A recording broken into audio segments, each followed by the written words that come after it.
Are you struggling in life? I mean, life is hard and shit constantly happens. We're facing immense difficulties. We are caring for children, we're caring for parents. Maybe we're dealing with addiction or overcoming abuse. Maybe you've got an illness that you're worried about, or maybe you're just truly lonely inside, and that's okay. Everyone is struggling in jobs or marriages and divorces, and we all struggle at setting boundaries. Every single one of these experiences leaves behind a trauma. And Resilient Moms is here to help. We're here to help you thrive after devastating effects of any type of trauma and abuse. Your hosts are Brittany and Kara, both who bring immense personal experiences and knowledge to the table. We look forward to having you tuning in to our weekly episodes, and we look forward to having you reach out and share your stories with us or ask questions so that we can dive into those topics each week. Thank you so much for joining us, and welcome to Resilient Moms.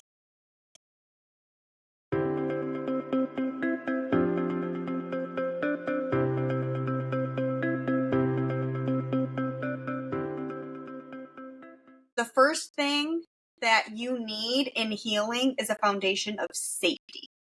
So whether that is safety you create within your body or safety you create with a friend or a therapist or a coach, safety has to ensue so that you can start sharing your story. Welcome back, Resilient Moms listeners. We are so excited to have you joining us today. My name is Kara, and with me, as always, is my wonderful co-host and longtime friend, Brittany. Today, we are talking about trauma and understanding what it is and dispelling myths. I'm so excited to talk about this today.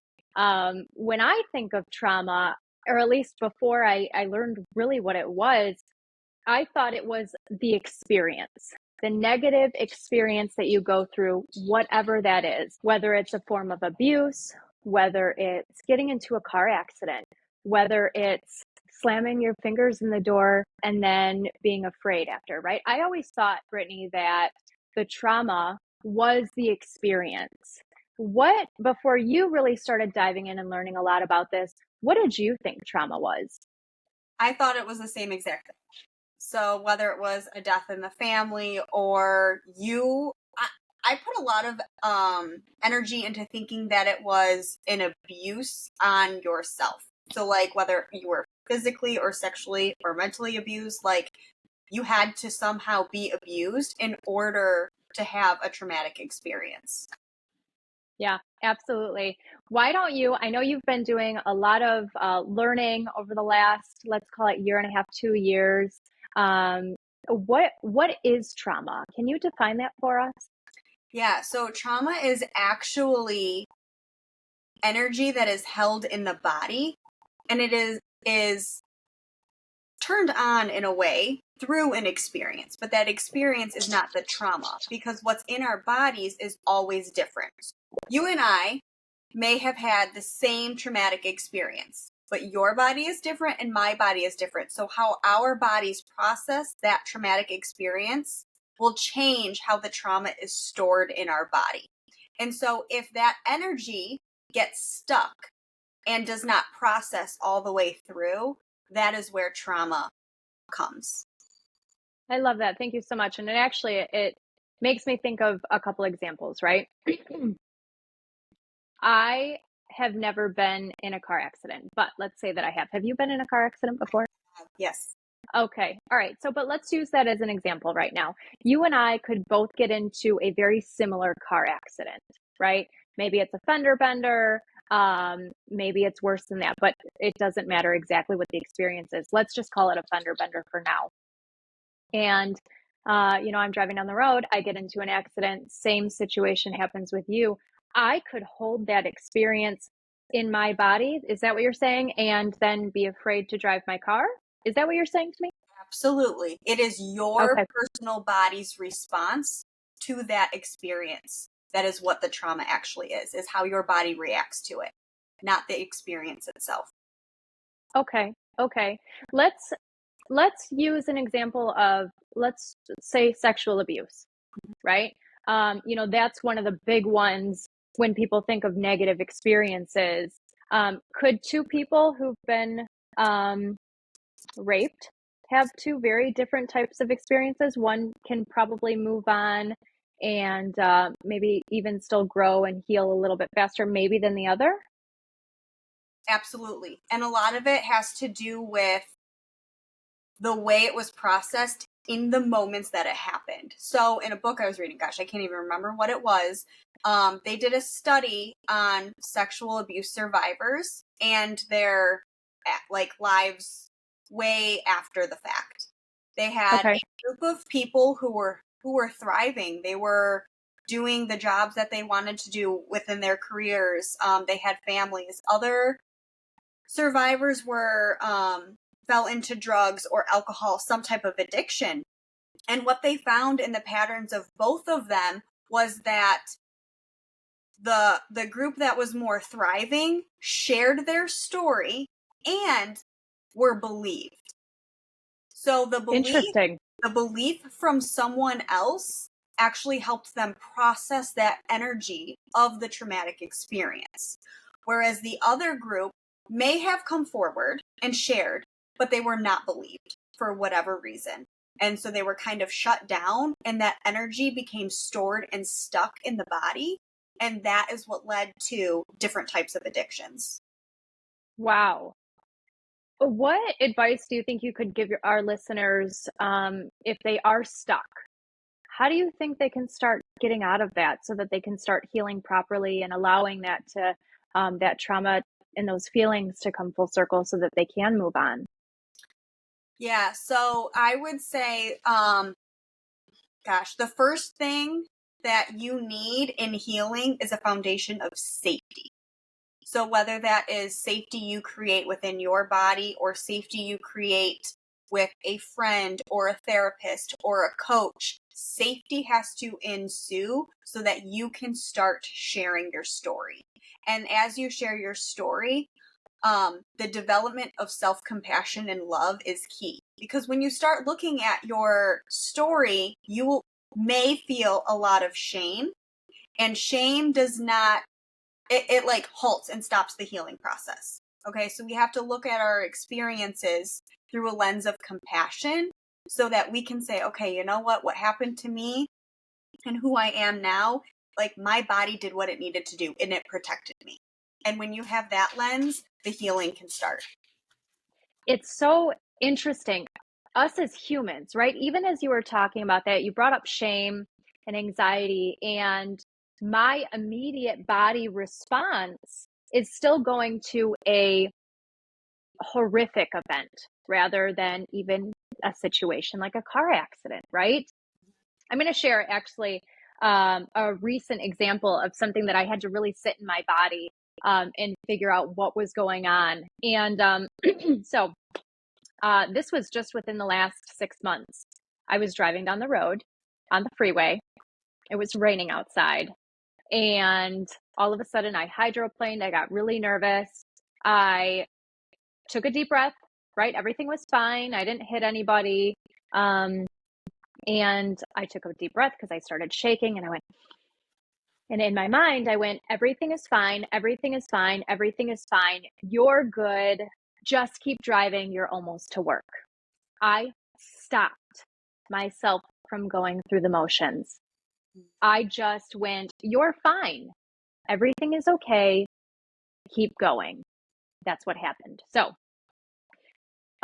probably 2 months later, I'm driving home. Mind you, I did have two front tires that weren't the greatest, but that doesn't matter. Mind you, a couple months later, it's a sunny, beautiful day. I'm driving home from up north, and there are these, if you've ever driven down a freeway and they have these little divots in the road. We live in a cold climate, so The it cone. probably helps with yeah, exactly. It probably helps with the snow and honestly I have no idea why they're there. But it's just the way they make the road.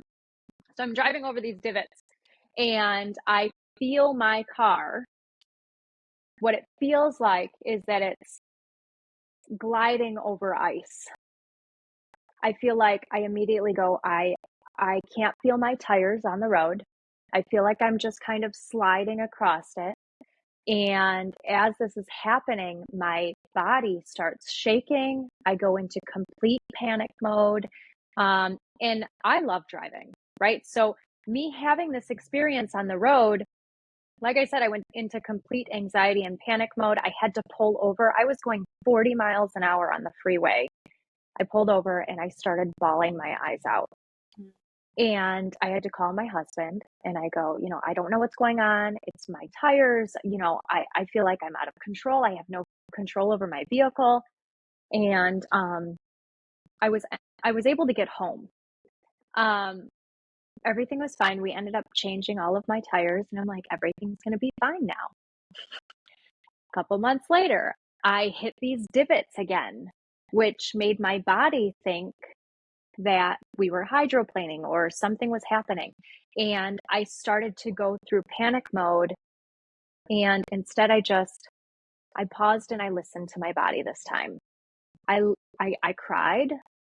I got happy. I went through all of the motions. I understood that like I could feel the road. I had to really just become one with my body and where I was at and understand that where the root of the problem wasn't when I had my panic attack. It was prior to that when I was hydroplaning on the freeway.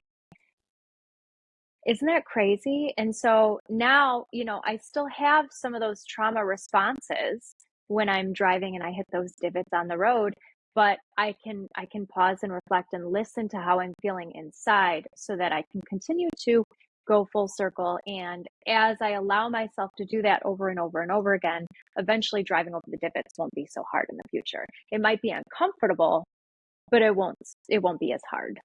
Right. Um, You had to yeah. like tune into what am I feeling? Where am I feeling it?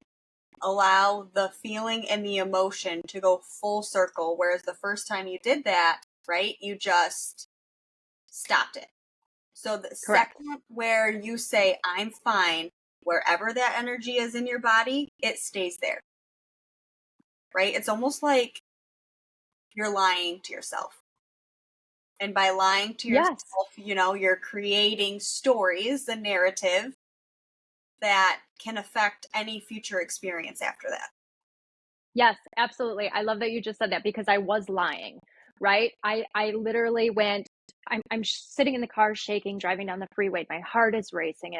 I started to sweat a little bit, right? And I went, you're fine. Everything's okay, which your mind can be so powerful, right? But Mhm. it can hurt you or it can help you. And as I was telling myself over and over and over that everything was okay, my body shut down and stopped feeling all of those other emotions, which it did. It got stuck, right in that chest area. And it's just so crazy, with all the knowledge and learning that we've done over the last couple months together. It was one of those moments where I had to pause and reflect and say, wait, this is not okay. I should have just continued to go through the motions, pulled over, allowed myself to, work through that, or, pulling over would always be the best case in that scenario, right? Like just go through those motions and then continue on your way. And I think you Um, bring up a good point, actually, when you say, like, your brain can tell you a positive story or a negative story, right? And I think one myth with trauma is that, oh, I experienced this terrible traumatic experience and now I am this way and that is the way I will always be. And that is a myth because we always have a choice.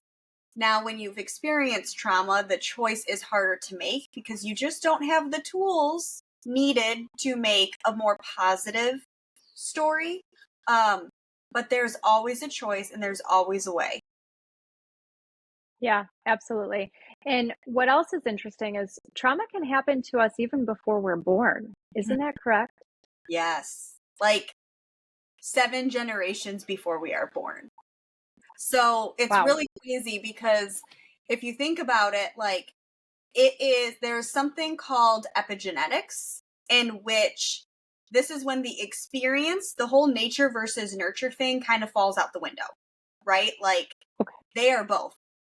Because what happens is you have your genes, you have your genes that were passed down to you from your parents and their parents and their parents, and it is genetic. But then what can happen is we have an experience which leaves a marker on the gene, and it tells that gene whether to turn on or off. So we could have a bunch of hereditary genes that just never turn on, right? Like, why might we have twins and they have completely different personalities? It's because, again, their bodies are still different and their experience might be the same, but how their body responds to that is different. And so what'll happen is the gene might turn on in one twin and not the other twin. And so they have That's actually found, go on, you go on. so I was going to say I actually have a story Yeah. that I heard, and unfortunately I don't have the full story, but I can give you highlights, which is still really crazy when you talk about generational trauma and how those markers get passed down. So I heard a story about a woman who, let's say she's in her 30s, and you know, she's got a great job, and one day she goes to get in the shower, and all of a sudden, the shower turns on and she immediately breaks down. She falls onto the ground. She's in a ball. She's curled up and she's sobbing. She gets out of the shower and she's like, what the heck was that? She had no idea where it came from. She's like, maybe I just need to slow down. Maybe my body's telling me to, you know, pause. Maybe I've been working too much. Maybe I'm tired. So a couple days later, she goes and she gets in the shower again, and it happens again. And over the course of, as she's trying to figure out why this is happening to her, she does some digging into her history, and come to find out her great grandfather was actually in the Holocaust. And you can tell me if I've got my history facts correct, but in the Holocaust, didn't they spray their prisoners with some sort of spray? I should really, truly, before I tell the story again, I should really get my facts straight. But it's so crazy how something that had happened to our grandparents, those markers and those genes get passed down.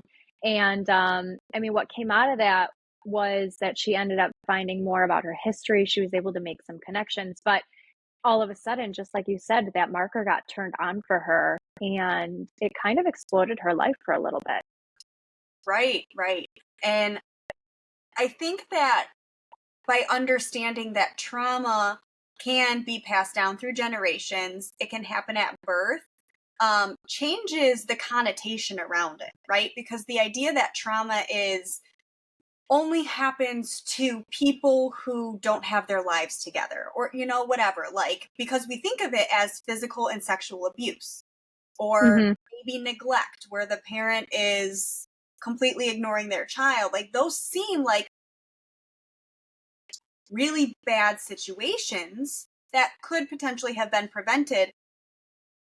But trauma is not always preventable, right? Like, you just explained Holocaust, which was like the collective trauma, and the fact that yes, people did that to other people, but like they had no control over what was happening to them.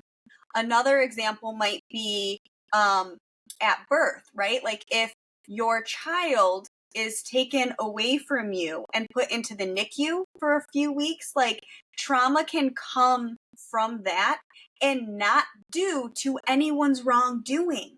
Like, Mm-hmm. it is a part of life. COVID, for example, we have a bunch of generations that were really little during that experience, and it could have been a traumatic experience that turns on some markers for some kids, and that is at no fault of anyone's. So, like, really removing the stigma that trauma is a terrible thing that bad people do. That is not what it is. Like, it is life, it is a part of life, it is going to happen. And we as Mm-hmm. human beings, like, the way our bodies work is unbelievable, and our brain is just the fact that we can learn and adapt from all of these things and become stronger human beings because of it, I actually think is incredibly beautiful. Yeah, I do too. I wanted to bring up another example too. I mean, think about children who have gone through a C-section with their mother right at birth.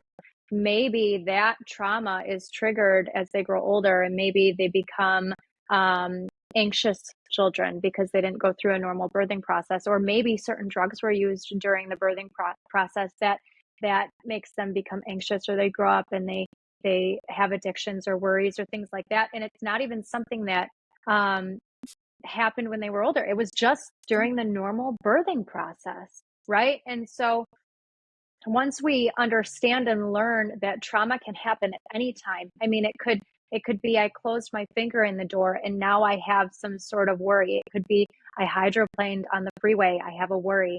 I'm anxious. There's self-doubt. Same thing with car crashes. It doesn't have to be this massive traumatic event for us to have these adaptations in our bodies. No. And have you ever heard of the phrase big T and little t trauma? I have, but our audience probably has not. Would you mind explaining? Yeah. So some people who are, trauma coaches or therapists will explain it as a big T trauma is, the physical sexual abuse because it's Mm-hmm. bigger, we'll say. And then little T trauma might be the car accident, right? It might be the birthing process. However, I would like to dispel that myth because, again, trauma is not the experience. And who are we to put judgment on an experience or a feeling that somebody else has? So, if we're thinking about the someone who was sexually abused that is thriving afterwards because they had the tools to process the traumatic experience that they had, why are we to say you had big T trauma? How might that make them feel, right? Or Mm-hmm. somebody who Well, had, go on, all of a sudden, we're invalidating somebody's experience, right? And you right? might I mean, be so traumatizing them by saying, oh my gosh, how are you doing so great when you had this terrible thing happen to you? yeah. Okay, or we're talking about sexual abuse or sexual trauma or any type of experience like that. Think about maybe somebody who was violently raped compared to, ready? I'm going to use that fun word that we like to use as trauma survivors or negative experience. We love to use that word just. Mm-hmm. Yeah. But just this happened to me. Maybe in the sexual abuse world, well, I was just molested. They didn't hit me or mentally abuse me or anything like that. I was just molested compared to, how can I help somebody else who was raped and maybe they were beaten? Right? Both experiences are so incredibly valid. Um, think about domestic abuse too, right? Maybe one relationship there was physical hitting, and the other one it was just verbal, right? And I just did it there, just verbal. It has nothing to do with just. Both are so incredibly valid and leave traumatic adaptations in the body for the person who was being abused. Yes, I love that you bring up that word just. So I do have a question for you because we've spent so much time really talking about what trauma is, what trauma isn't, um, and how it can, be passed down and all of the research behind it now. Like there's so much more research now than there was years ago. So you'll see like therapy changing and all those things. But how do two people like you and I who have been friends for 15 years fall to talk about and start a podcast of trauma? How do we get into I love creating this? I love that. So I'll tell our listeners pretty much exactly what happened. And I think before I tell our listeners what happened, I think it comes down to two people being in the right place at the right time in their lives, right? Mm, If we would have had this conversation 5 years ago, or if so, we went out to dinner to our listeners. We went out to dinner and started just conversating or conversing. If that would have happened 5 years ago, which it probably did, the outcome was not the same. Now I'm in a much different part of my healing process. I am I have a stronger mindset currently. I have the tools and the resources and the support at my disposal. I've gone through therapy, I've done all of these things too. But then for you, being on this generational coach journey to help others, when we sat down and had dinner that night and really just started talking about what our future goals are, they aligned so well that, this beautiful thing came from it. And I'm really excited about that. But I think to answer your question, it's two people being in the right place at the right time, both in each other's lives, but also for themselves. If I wasn't on this healing journey that I'm on right now, and maybe I'm myself 5 years ago, and you're where you are at now, um, we probably wouldn't be here. Yeah. I mean, I could argue that I didn't even know I had traumatic responses affecting me currently or within a year ago, 5 years ago. Had no idea. So you're right. I love that answer. Yeah, absolutely. Well, I am so excited and I love all the conversations that we had today. Um, we want to thank you all for tuning in and listening, and we look forward to having you join us next week. Please make sure to follow us on social media, reach out to us, share your stories, ask questions so that we can answer them on future episodes. And we are Resilient Moms, and we look forward to seeing you next week.